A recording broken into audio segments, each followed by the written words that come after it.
Bonjour à tous.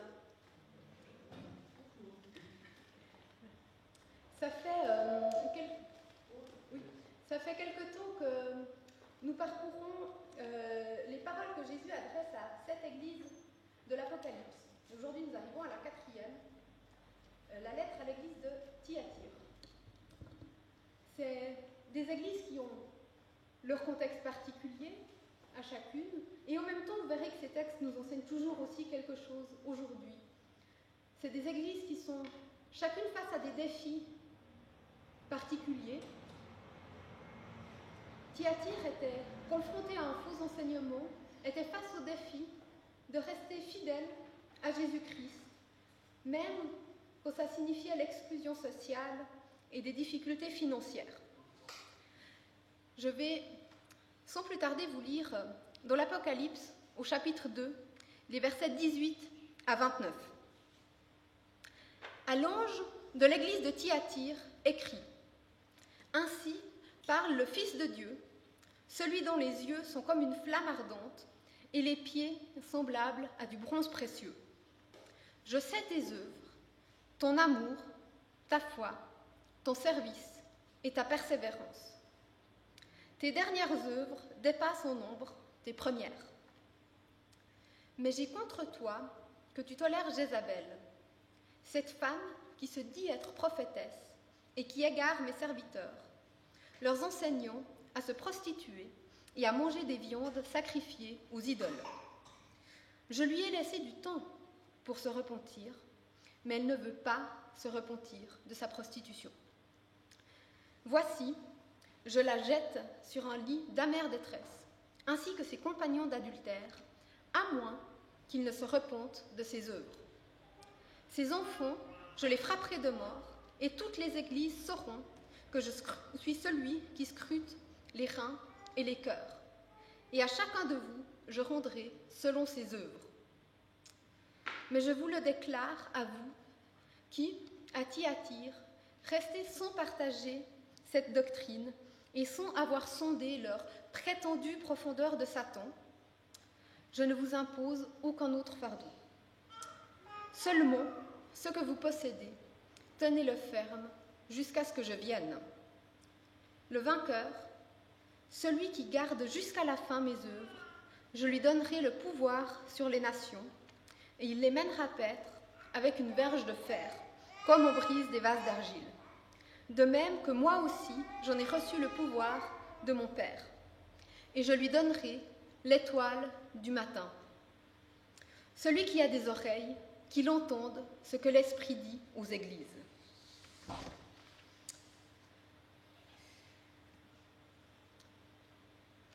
Voilà un texte pas toujours évident. Et nous pouvons commencer par nous demander, mais qu'est-ce qui se passe exactement à Thyatire ? Au premier abord, cette église peut faire bonne impression. Elle est félicitée pour ses œuvres, sa foi, son service, sa persévérance. Même ses dernières œuvres sont plus nombreuses que ses premières. Une église active, avec un certain dynamisme probablement.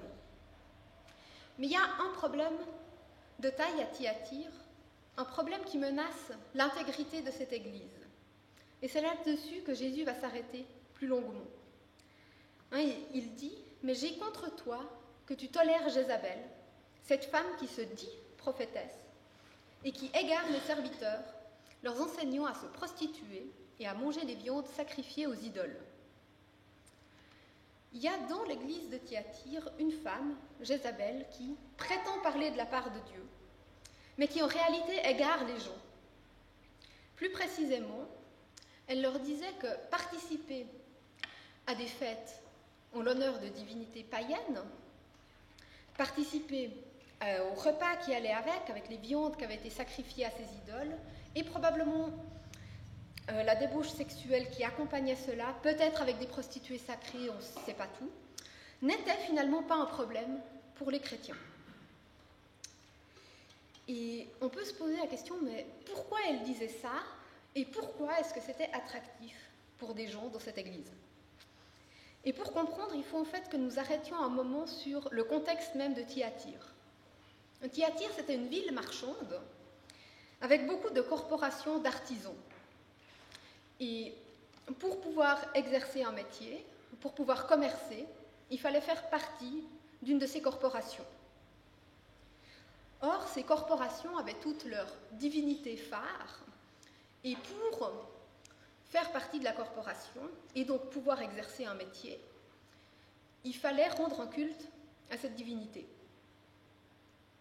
C'est un peu comme si aujourd'hui, pour être banquier, il fallait faire partie de la corporation des banquiers, il fallait rendre un culte au dieu des banquiers.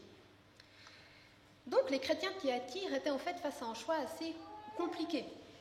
Ils pouvaient soit accepter de faire partie d'une corporation et donc rendre un culte à la divinité phare de cette corporation. Dans ce cas-là, ils seraient intégrés à la société, ils jouiraient au minimum d'une certaine prospérité économique, en tout cas, ils pourraient exercer un métier, commercer, ou alors ils pouvaient refuser de faire partie d'une de ces corporations. Et dans ce cas-là, ils se trouveraient condamnés à une vie en marge de la société et avec des difficultés économiques considérables.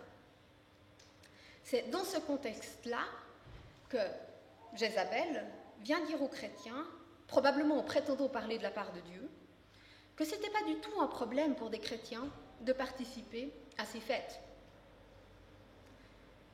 Et probablement qu'elle leur disait cela de manière un petit peu plus subtile, que ça ira juste tout mieux pour vous si vous participez à ces fêtes et puis c'est pas très grave.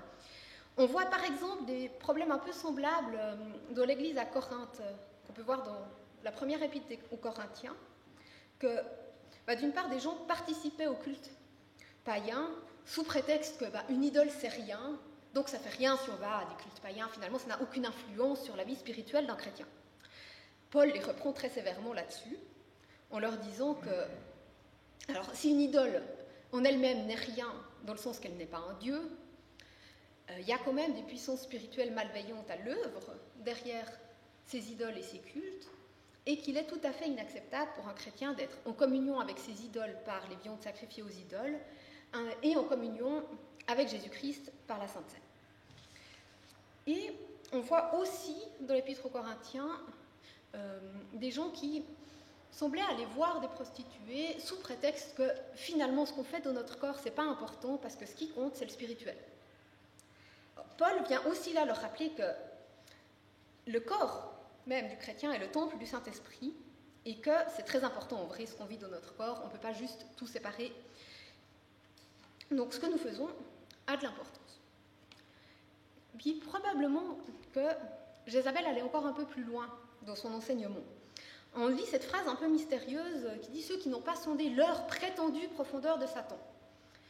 C'est une phrase assez compliquée à comprendre et bon, ce que je vais dire là, c'est une des explications assez plausibles de ça, mais voilà, on se base aussi sur des éléments qui arrivent un peu plus tard dans l'histoire de l'Église. Donc voilà, c'est des reconstructions avec ce qu'on sait un peu du contexte, c'est pas du 100% sûr toujours, voilà. Mais ça pourrait être le cas en fait que Jézabel leur dise, voilà, pour mieux connaître et comprendre la grâce de Dieu, il faut avoir vu la profondeur du mal. Et que dans ce sens-là, elle encourageait les chrétiens de Thyatire à aller dans ces festivités païennes, en leur disant en plus que ce qui était vécu dans leur corps n'avait aucune importance, ne pouvait pas influencer leur spiritualité, donc ils pouvaient y aller, et en faisant ça, en plus, ils comprendraient mieux la grâce de Dieu, et puis bien sûr, c'était aussi pratique pour l'intégration sociale, la possibilité d'exercer un métier, de commercer, ainsi de suite. Donc voilà un peu ce qui se passe à Thyatire, et on peut prendre un instant pour imaginer un peu la situation dans laquelle devait se trouver cette église quand elle reçoit cette lettre. Ça fait probablement déjà un certain temps que la situation dure, vu que le texte nous précise que Dieu a laissé du temps à Jézabel pour se repentir. Et elle l'a refusé, donc elle devait être consciente quand même, dans un certain sens, de ce qu'elle faisait. Et pendant ce temps, probablement qu'un fossé s'est creusé dans cette église, d'une part un fossé théologique, les gens n'étaient pas d'accord sur ses enseignements, et d'autre part aussi un fossé social et économique. D'une part, il y avait ceux qui avaient suivi Jézabel et ses enseignements, qui étaient relativement bien intégrés à la société, qui jouissaient d'une certaine prospérité économique, sans nécessairement être riches, mais en tout cas, ils pouvaient vendre, acheter, commercer, exercer un métier. Les choses allaient plutôt bien pour eux, on aurait pu dire.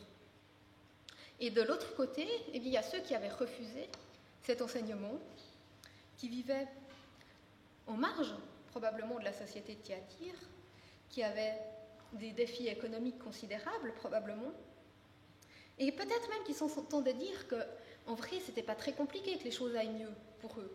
Même s'ils étaient assez forts, ils pourraient participer à ces fêtes païennes et les choses iraient bien. Et peut-être qu'ils ont même commencé à avoir des doutes pour certains. Est-ce qu'ils avaient vraiment raison ? C'est là qu'arrive cette lettre que je vous ai lue au début, où Jésus va très clairement montrer qui a raison. Où il leur écrit « Je lui ai, donc à Jézabel, laissé du temps pour se repentir, mais elle ne veut pas se repentir de sa prostitution. Voici, je la jette sur un lit d'amère détresse, ainsi que ses compagnons d'adultère, à moins qu'ils ne se repentent de ses œuvres.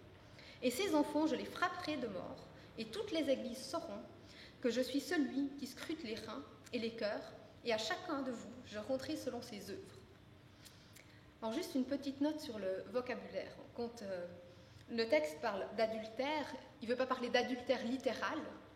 Ce qui veut dire, c'est une image souvent employée dans l'Ancien Testament, en fait, pour parler de l'infidélité à Dieu. Le texte est en train de dire, vous n'êtes pas fidèle à Dieu.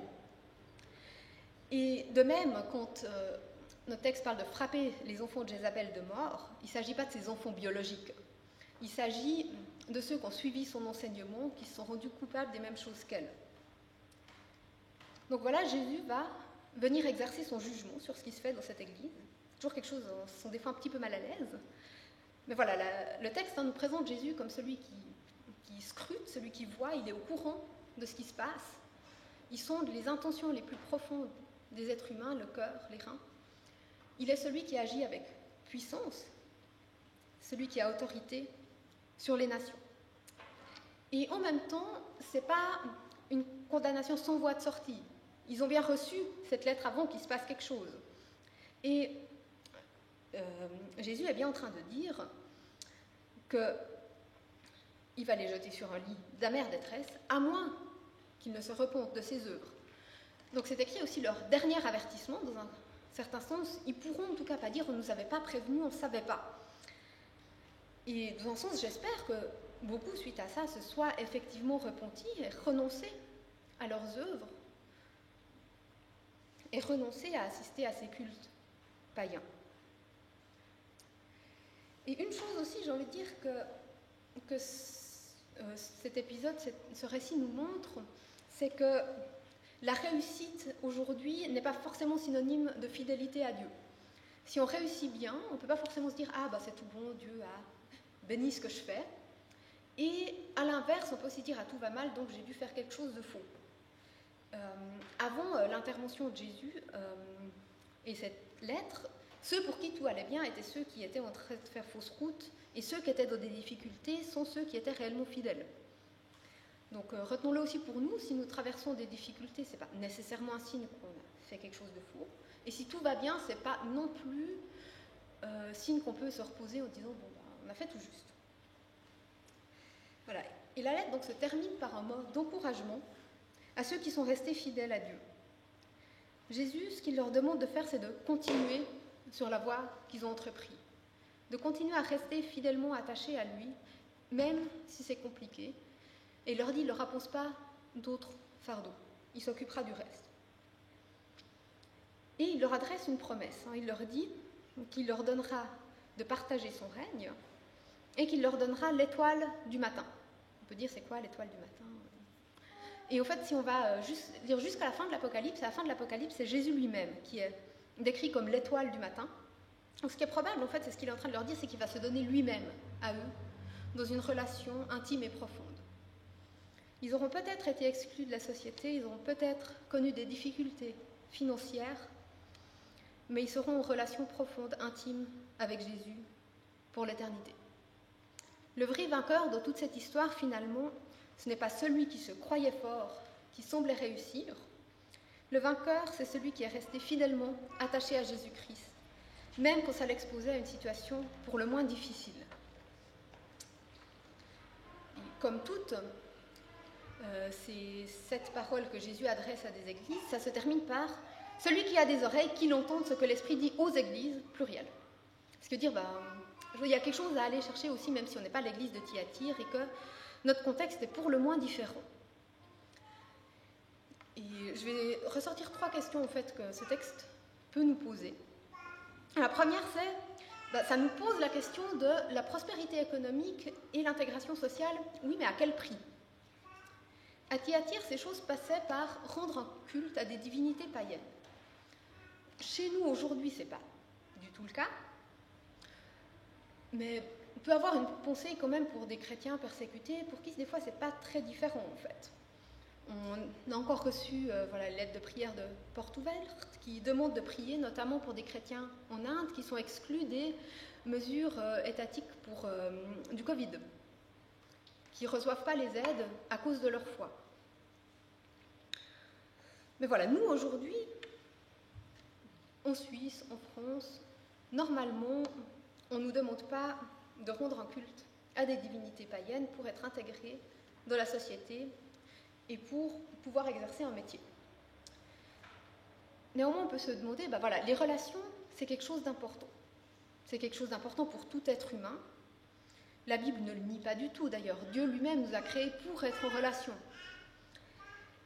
Mais je pense que, autant avec les relations qu'avec la prospérité économique, le danger, il arrive quand on en fait un absolu. Quand c'est plus important que tout le reste.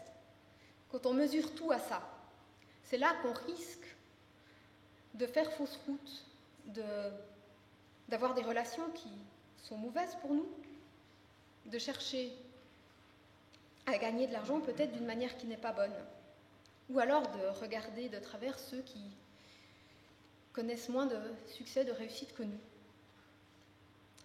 Donc loin de moi l'idée de dire que les relations ne sont pas importantes ou qu'il ne faudrait pas entretenir des relations avec des non-chrétiens. Dieu nous appelle à être en relation avec les gens, à leur témoigner de son amour, à leur témoigner de lui. Si on ne les connaît pas, c'est chose impossible. Mais le problème arrive au moment où nos amis, nos relations nous éloignent de Dieu, où ils nous poussent à faire des choses qui vont nous égarer petit à petit toujours plus loin. Et, pour prendre un exemple biblique de ça, on peut penser au roi Salomon, le roi descendant de David, qui construit le temple, qui a même une vision de Dieu, qui règne avec sagesse, mais qui a beaucoup de femmes, qui accumule les femmes un peu au long de sa vie, et qui, à la fin de sa vie, finalement est encouragé par ces femmes à aller rendre des cultes à des divinités païennes et qui va céder et le faire. Donc là, on le voit, il a été finalement entraîné loin de Dieu par certaines de ces personnes. Du même côté, pour la question de la prospérité économique, bien sûr, c'est important de pouvoir gagner sa vie. On a tous besoin de quelque chose pour vivre, mais ça ne nous dispose pas de la question de nous poser, mais comment est-ce qu'on gagne l'argent dont nous avons besoin ? Tout ce qui rajoute des points au PIB, tout ce qui fait des bénéfices n'est pas forcément bon. Et la Bible, je vais juste prendre un exemple, est notamment très critique par rapport à l'exploitation des plus faibles. Le prophète Jérémie écrivait déjà au roi de Juda en disant « Malheur à celui qui construit sa maison sans respecter la justice et ses chambres sans respecter le droit, qui fait travailler son prochain sans le payer, sans lui donner son salaire. » Et Jacques écrit aussi dans une lettre où il reprend ceux qui accumulent des richesses injustement. Il leur dit « Le salaire des ouvriers qui ont moissonné vos champs et dont vous les avez frustrés crie. Et les cris des moissonneurs sont parvenus jusqu'aux oreilles du Seigneur de l'univers. » Donc Dieu condamne très clairement l'exploitation des plus faibles, faire travailler sans payer, ou peut-être en payant trop peu aussi. La plupart de nous n'avons pas forcément des employés, des projets de construction, ainsi de suite. Mais je pense que ça vaut quand même la peine de nous demander, est-ce que la manière dont nous gagnons notre argent respecte la valeur inaltérable de tout être humain, créé en l'image de Dieu, respecte le principe biblique « tu aimeras ton prochain comme toi-même ». La deuxième chose que ce passage nous enseigne, c'est il nous met en garde finalement contre une fausse spiritualité. Les chrétiens de Thyatire ne sont probablement pas juste allés dans ces cultes païens, comme je disais, parce que c'était plus confortable, mais parce qu'il y a eu une fausse conception de la spiritualité derrière tout ça. Notamment l'idée que pour comprendre la grandeur de la grâce, il fallait avoir connu la profondeur du mal. Et personnellement, j'ai envie de dire, l'expérimenter dans un sens. Et la première chose que j'aimerais dire, c'est que c'est une fausse conception du combat spirituel. Il y a assurément un combat, on va se retrouver face à des tentations dans notre vie. Ça ne veut pas dire qu'il faut faire exprès d'aller les chercher. Vincent nous le rappelait encore la semaine passée en citant un Pierre 5 où il disait « Soyez sobres et vigilants. Votre adversaire, le diable, rôde comme un lion rugissant, cherchant qui dévorer. Résistez-lui avec une foi inébranlable. » Donc le diable rôde, il cherche qui dévorer, il y a un combat spirituel. Mais par exemple, ce qu'on va préconiser là, c'est d'être vigilant, attentif, de voir si quelque chose arrive et d'y résister avec une foi ferme et inébranlable, donc en plaçant notre confiance en Dieu. Par contre, il ne s'agit jamais de chercher la tanière du lion et de lui jeter un caillou sur le nez. La Bible ne nous enseigne pas à nous exposer volontairement au mal, de tenter le diable en quelque sorte. Bien au contraire, il y a plutôt une forme de principe de précaution, de ne pas chercher à s'exposer inutilement, voire bêtement ou intentionnellement. Et tout ça, finalement, repose sur une forme d'orgueil spirituel, l'idée qu'on est fort, qu'on peut tenir, que rien ne nous affectera dans notre vie spirituelle. Et c'est flatteur de penser ça dans quelque chose, de s'entendre dire « oui, vous êtes fort, vous êtes bon », mais c'est dangereux. Parce qu'en vrai, ce n'est pas nous qui sommes forts, c'est Dieu. Et c'est en nous reposant sur Dieu, sur Jésus-Christ, en plaçant notre foi, notre confiance en lui, qu'on peut résister à la tentation. Pas parce qu'on serait des gens tellement incroyables, plus que les autres. Comme Vincent l'avait aussi cité, il disait, Jésus disait à ses disciples, l'esprit est bien disposé, mais la chair est faible, priez.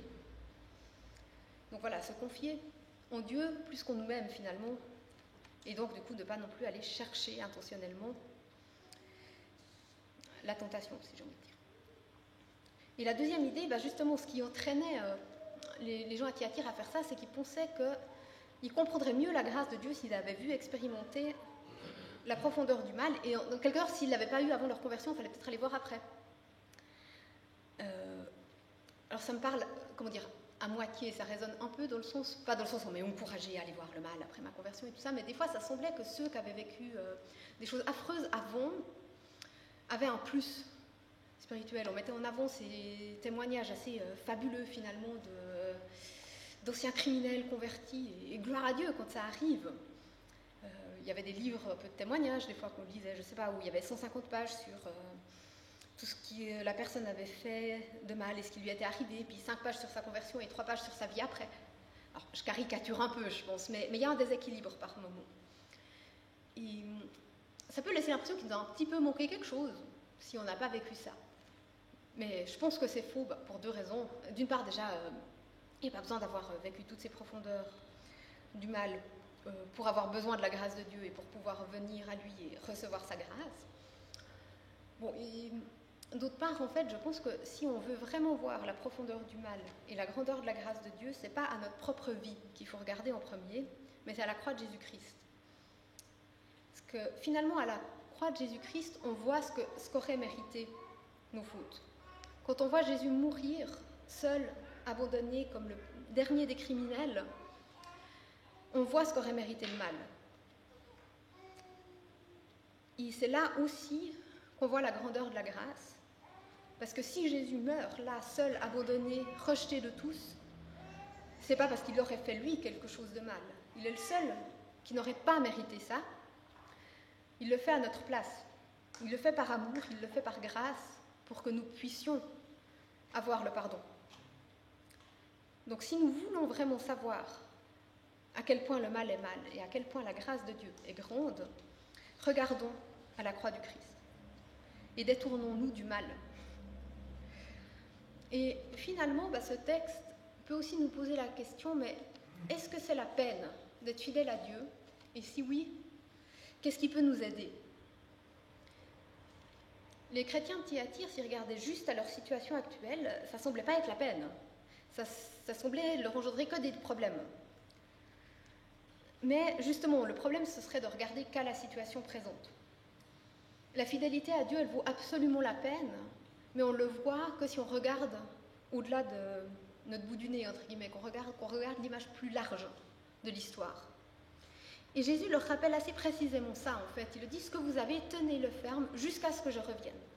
Il leur rappelle son retour.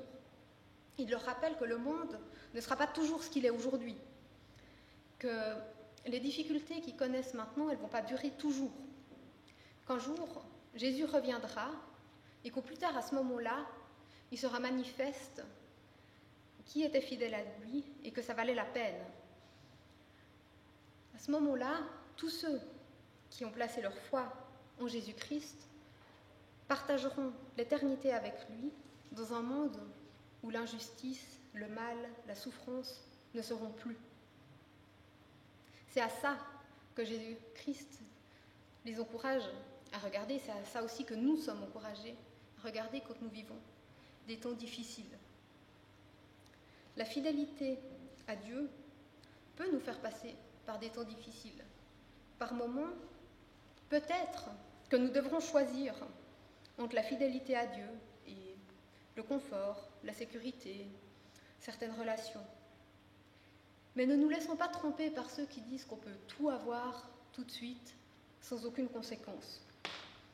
Au contraire, ce que nous vivons aujourd'hui peut influencer jusqu'à notre éternité en réalité.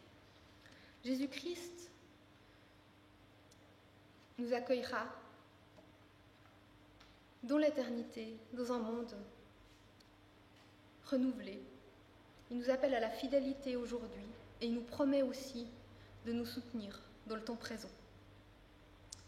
Et pour finir cette prédication, nous inviter à placer notre confiance, notre foi en Dieu, en fait, j'aimerais vous inviter à prier le Notre Père, prière de laquelle nous demandons à Dieu de venir établir son règne de justice, où nous lui demandons de pourvoir à nos besoins quotidiens, où nous lui demandons pardon, recevons sa grâce pour là où nous avons fait fausse route, et où nous lui demandons aussi de ne pas nous laisser entrer en tentation. Je vous invite à prier.